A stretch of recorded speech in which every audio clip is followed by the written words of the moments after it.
নমস্কার, দেখছেন কলকাতা টিভি। আপনাদের সঙ্গে রয়েছে আমি অভিক। শুরু করছি সংবাদ সারাদিন। আর প্রথমেই যে খবরের দিকে নজর রাখতে হবে, আজকে হাই ভোল্টেজ বৃহস্পতিবার, কারণ উত্তরবঙ্গে একসঙ্গে মোদী মমতা এবং সেখানে সভা করবেন তারা। টক্কর, যেখানে একদিকে প্রধানমন্ত্রী নরেন্দ্র মোদী, অন্যদিকে মমতা বন্দ্যোপাধ্যায়, তারা কয়েক ঘন্টার ব্যবধানে সেখানে সভা করবেন।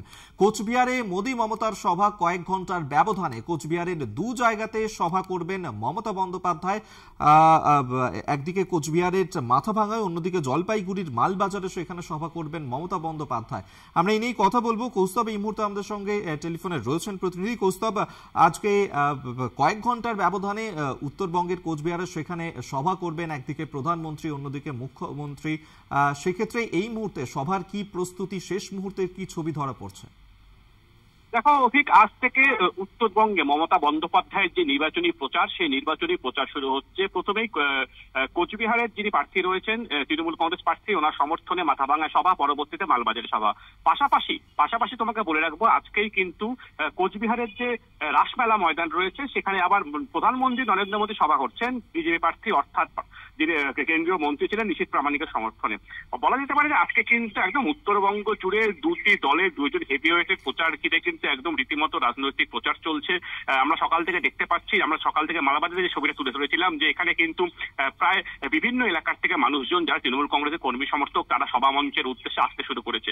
তুমি জানো যে মালবাজার মূলত একটি চা বলা, এবং বিভিন্ন চা বাগান এলাকার যারা মানুষ রয়েছেন তারা আসছেন, এবং চা বাগান এলাকার মানুষজন রাজ্য সরকারের তরফ থেকে যে সমস্ত সুযোগ সুবিধা পেয়েছে তারা কিন্তু সেই ব্যাপারে যথেষ্ট খুশি। জলপাইগুড়ি লোকসভা কেন্দ্রের অধীনে মোটামুটি 50টার মতো চা বাগান রয়েছে। কাজেই এই লোকসভার ক্ষেত্রে কিন্তু চা বাগানের ভোট ব্যাংক একটা বড় বিষয়। এবং আজকে মালবাজারে সভা রয়েছে মুখ্যমন্ত্রী, আগামীকাল কিন্তু জলপাইগুড়িতে সভা রয়েছে। তোমাকে বলে রাখবো যে জলপাইগুড়ি যে লোকসভা কেন্দ্র রয়েছে, লোকসভা কেন্দ্রের অন্তর্গত মোট 7টি বিধানসভা রয়েছে। এর মধ্যে 4টিতে মুখ্যমন্ত্রী সভা করবে বলে এখনো পর্যন্ত তৃণমূল কংগ্রেস সূত্রে জানা যাচ্ছে।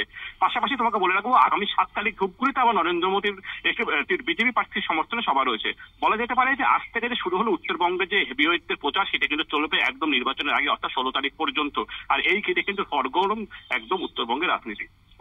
বেশ, ধন্যবাদ তোমায় কৌস্তব ভৌমিক। এতক্ষণ আমাদের সঙ্গে টেলিফোনে ছিলেন প্রতিনিধি। এবং এই মুহূর্তে শেষ মুহূর্তের প্রস্তুতি যেমন চলছে, এবং ইতিমধ্যেই কর্মী সমর্থকরা তারা আসতে শুরু করে দিয়েছেন সভাতে। এবং আজকের এই হাই ভোল্টেজ বৃহস্পতিবার, যেখানে একদিকে প্রধানমন্ত্রী নরেন্দ্র মোদী, তিনি তো সভা করবেন, পাশাপাশি কয়েক ঘন্টার ব্যবধানে মুখ্যমন্ত্রী মমতা বন্দ্যোপাধ্যায়েরও সভা রয়েছে। এবং আজকের এই দুই সভাকে ঘিরেই কড়া নিরাপত্তা রয়েছে গোটা কোচবিহার জুড়ে।